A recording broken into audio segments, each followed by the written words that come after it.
Nabal ఎవరంటే అబీగేల్ యొక్క భర్త. అబీగేల్ చాలా చాలా రూపసి, సుబుద్ధి కలిగినటువంటిది.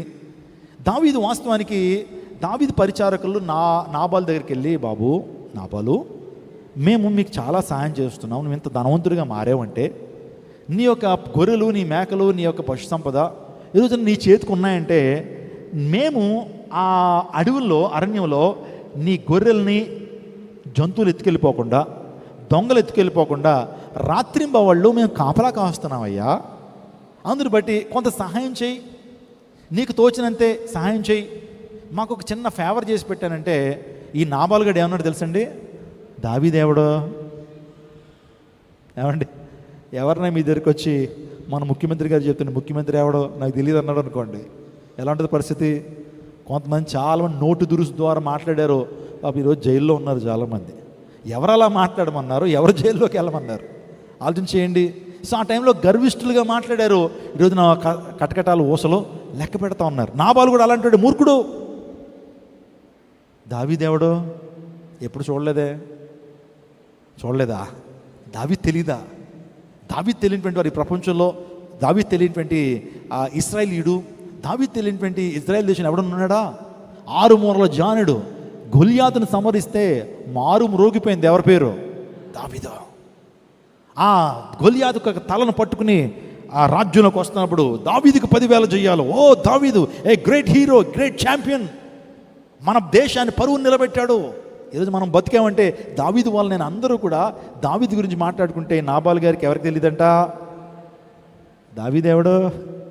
యెషై ఎవడు? యెషై కుమారుడు ఎవడు అంటే కాలింది వీళ్ళకి. ఎవరికి? ఇంత మేలు చేస్తే దావీదు ద్వారా నీ ఆస్తి ఇంత పెరిగితే పోనీ చేయలేదు, ఓకే మౌనంగా ఉంటాం. అలా కాకుండా దావీదేవుడు, ఆడేవాడు, ఈడేవాడు అని అంటే వెళ్ళి దావీదుకి చెప్పారు, మనం ఎవరో చూపిద్దాంలే అని చెప్పి దావీదు 400 మందికి ఏమంటే కత్తులు ఇచ్చి, నడండల్లా మనోడు తెలియదు అంటున్నాడు. మేలు చేసినటువంటి మేలు చేస్తే తిరిగి ప్రత్యుత్త ఉపకారం చేయకుండా, మేలు చేయకుండా కీడు చేయడానికి ప్రయత్నం చేస్తున్నాడు. అందరు బట్టి వెళ్ళండి అని చెప్పి బయలుదేరి వస్తుంటే ఈ విషయం ఎవరికి తెలిసింది? నాబాలు భార్య అయిన అబీగేలుకి తెలిసింది.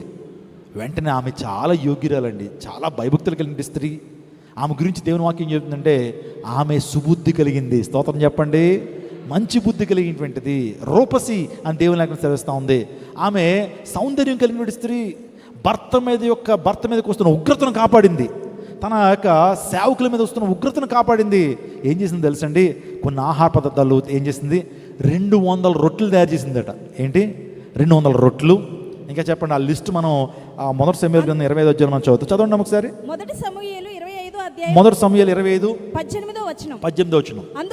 అందుకు అబీగైలు నాబాలుతో ఏమీ చెప్పక 200 రొట్టెలను, చూడండి 200 రొట్టెలు, 2 ద్రాక్షారసపు తిత్తులను, 2 ద్రాక్షారసపు తిత్తులు, 5 గొర్రెల మాంసమును. 200 రొట్టెలు తయారు చేయాలంటే ఎంత కష్టం అండి?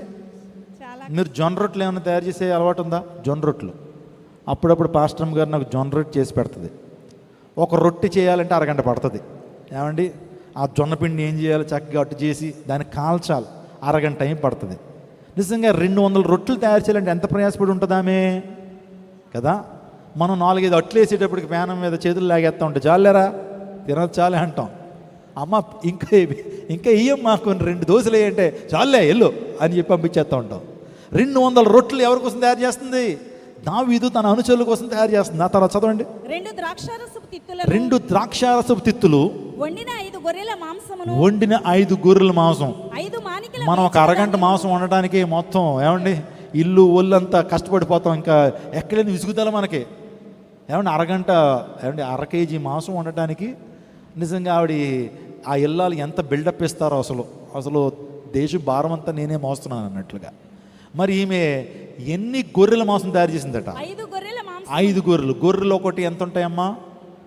సరదాగా చెప్పండి. ఒక 20 కేజీలు ఉంటుంది ఒక గొర్రె అంటే 5 × 20 100 కేజీలు మాంసం వండేసింది ఈవిడే. ఎవరి కోసం? దావీదు వారి అనుచరు. అతని యొక్క కోపాన్ని అణచడం కొరకు.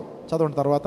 5 మానికల వేచి వేచిన ధాన్యం 5 మానికల వేచిన ధాన్యమును 100 ద్రాక్ష గెలలను 100 ద్రాక్ష గెలలను 200 అంజూరపు అడలను 200 అంజూరపు అడలను గార్ధబముల మీద వేయించి గార్ధబముల మీద వేయించిందట. మీరు నాకంటే ముందుగా చాలు. పోవుడి. దావీదు ఎటు నుంచి వస్తున్నాడో వెతికేసింది. ఒకవేళ కనుక దావీదు వేరే మార్గంలోంచి వచ్చి నా భర్త దగ్గరకు వచ్చి నా భర్తను చంపేశాడు అనుకో, నేను అన్యాయస్తురాలు అవుతానని చెప్పి నిజంగా ఎక్కడ అణుగడుగున ఇంచు పై ఇంచు గాలించింది. ఎంత భారాన్ని భరించింది, ఎంత శ్రమపడేటువంటి నేచర్ ఆమెలో ఉందో మీరు ఆలోచన చేయండి. ఎట్టకేలకు ప్రభుకి ఆమె కృప చూపించాడు. దావీదును కలుసుకుంది. చూసారా, ఆ గార్ధబం మీద వచ్చింది, మోకరించింది, సాష్టాంగపడింది. ఎవరికి? దావీదుకి సాష్టాంగపడి, అయ్యా నా భర్త చేసినటువంటి నా భర్త మూర్ఖుడయ్యా, నా భర్త మూర్ఖుడయ్యా, నా భర్త మూర్ఖుడు. సో నా భర్త మీదకి రావాల్సిన శిక్ష, నేను నా భర్త కొరకు నేను నిలబడుతున్నాను, నా భర్తను శిక్షించొద్దయ్యా అని ప్రభుత్వంలో ప్రార్థన. కొంతమంది మూర్ఖులు ఉంటారండి, కొంతమంది చాలా గర్విష్ఠులుగా కనబడుతుంటారు. దేవుణ్ణి అంటూ ఉంటారు. కొన్ని సందర్భాల్లో వాళ్ళు చేస్తున్నటువంటి ఆ భయంకరమైన తిరుగుబాటు వారి బిడ్డల ఒడిలో పడుతుందండి కొన్నిసార్లు. మీకు తెలియకపోవచ్చు, నువ్వు అనుకుంటున్నావు. కొన్ని సందర్భాల్లో మనం పాపాన్ని జరిగించేస్తుంటాం తెలుసు తెలియకో, కానీ మన పిల్లల మీద ఆ పాపం పడుతుంది. దేవుడిని దూషిస్తున్నావా? నిజ దేవుడిని దూషిస్తున్నావా? యేసయ్యను దూషిస్తున్నావా? జాగ్రత్త, ఆ దూషణ ఊరికే పోదు. కొన్ని సందర్భాల్లో దేవుడు 4 తరాల వరకు ఆ శిక్షను వేస్తాడట. ఎవరి మీద? నువ్వు అనుకుంటున్నావు నీ సరదా కోసం, నీ ఆనందం కోసం నువ్వు విచ్చలవిడిగా పాపాన్ని జరిగిస్తున్నావు. జాగ్రత్త, అభం శుభం తెలియని నీ పిల్లలు దాన్ని కోస్తే నువ్వు సహించగలవా? మనం భరించగలమా?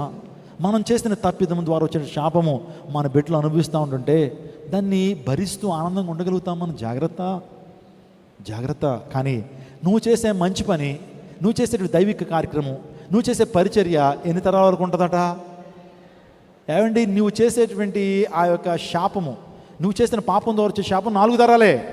కానీ ఒకవేళ దేవుని కోసం నిలబడి, దేవుని కోసం ఏదో నిచ్చావా, దేవుని కోసం నిలబడ్డావా, దేవుని స్వాత సేవలు నిలబడ్డావా, అది 1000 తరాల వరకు ఉంటుందట. స్తోత్రం చెప్పడం. హల్లెలూయా. శాపం 4 తరాలే. జక్కయ్య ఆ వ్యక్తి మేడి చెట్టు మీద ఎక్కినప్పుడు ప్రభు అన్నాడు, జక్కయ్య త్వరగా దిగయ్యా, అది నువ్వు ఎక్కాల్సిన చెట్టు కాదు, అది చాలా ప్రమాదకరమైన చెట్టు, దిగిరా అన్నాడు. వెంటనే దూకేశాడు. ఆఫీసర్ దూకేసి, ప్రభు నా ఇంటికి రా అని పిలిచాడు. ప్రభు తన ఇంటికి వెళ్ళాడు. వెళ్ళేటప్పటికి వెంటనే తన ఇంటికి వెళ్ళగానే తన మనసు మారిపోయింది. ఇతడు కూడా అబ్రహాము కుమారుడు అన్నాడు యేసయ్య. నేడు నీ ఇంటికి ఏమొచ్చింది? యేసయ్య ఒక ఇంటికి వస్తే ఏమొస్తుంది? రక్షణ వస్తుంది. రక్షణ వచ్చింది. వచ్చిన తర్వాత వెంటనే తను కొన్ని నిర్ణయాలు తీసుకున్నాడు. ఎవరు? జక్కయ్య. రక్షణ పొందగా నీ నిర్ణయాలు మారిపోతాయి, నీ ప్రయారిటీస్ మారిపోతాయి, నీ యొక్క ఆలోచన విధానం మారిపోద్ది. అదే నీకు రక్షణ పొందినట్లుగా ఏంటి? నిర్ధారణ. రక్షణ పొందామని చెప్తున్నావు కానీ నీకు ఇంకా పాపాన్ని విడిచిపెట్టాలనిపించట్లేదా? నీ రక్షణ సరైనది కాదు. ఒకవేళ రక్షణ పొందిన తర్వాత కూడా నువ్వు పాపాన్ని జరిగిస్తున్నట్లయితే అది నిజమైన రక్షణ కాదు. తీర్మానాలు మారిపోతాయి, నీ ఇంటెన్షన్స్ మారిపోతాయి, నీ ప్రయారిటీస్ మారిపోతూ ఉంటాయి. రక్షణ లేనప్పుడు వ్యర్థంగా తిరుగుతూ ఉంటావు రోడ్ల మీద. రక్షణ లేనప్పుడు ప్రభుని విశ్వసించక ముందు సినిమా హాల్లో కనబడుతుంటావు, వ్యర్థమైన స్థలంలో కనబడతావు. కానీ రక్షణ పొందిన తర్వాత నీ ప్లేస్ మారిపోద్ది. స్తోత్రం చెప్పండి. మందిరంలో కూర్చుంటావు, ఏమంటే దేవుని ప్రజలతో చర్చిస్తావు, దేవుని ప్రజలతో మాట్లాడతావు, దైవజనులతో సమయాన్ని గడపాలనుకుంటావు. రక్షణ లేనప్పుడు దైవజనుడితో గడపవు, దేవుని ప్రజలతో గడపవు. నీ ప్రయారిటీసు, నీ సహవాసాలు వేరుగా ఉంటాయి. ఈ వ్యక్తి కూడా రక్షణ పొందిన తర్వాత వెంటనే తీర్మానం తీసుకున్నాడు. అయ్యా, ఇదివరకు చాలా మోసగాండి అయ్యా, నేను అన్యాయంగా డబ్బులు లాగేసేవాడిని. ఏమైనా ట్యాక్స్ 100 రూపాయలు అయితే 1000 రూపాయలు లాగేసేవాడిని. ఎందుకంటే నా వెనకాల బొట్లు ఉండేవారు, కట్టకపోతే పేక మీద కాలేసి కట్టో అని బెదిరించేవాడిని. డబ్బులు ఇచ్చేసేవారు, నా పాకెట్లో వేసుకునేవాడిని. ఎవరి దగ్గర అయితే అన్యాయంగా తీసుకుంటే వాళ్ళకి 4 గింతలు తిరిగిస్తానన్నాడు. 4 గింతలు. ఈ రేషియో ఏంటి? ఈ నిష్పత్తి ఏంటి? 4 గింతలు ఎందుకు ఇస్తానన్నాడు? అతనికి తెలుసు నేను చేసిన తప్పిదం 4 తరాల వరకు ఏమవుతుంది? వెంటాడుతుంది. అందుని బట్టి ప్రాయశ్చిత్తం జరగాలంటే 4 గింతలు ఇచ్చేసి ప్రాయశ్చిత్తం చేసేసుకోవాలి అని చెప్పి ప్రాయశ్చిత్తం చేసుకున్నాడు జక్కయ్య.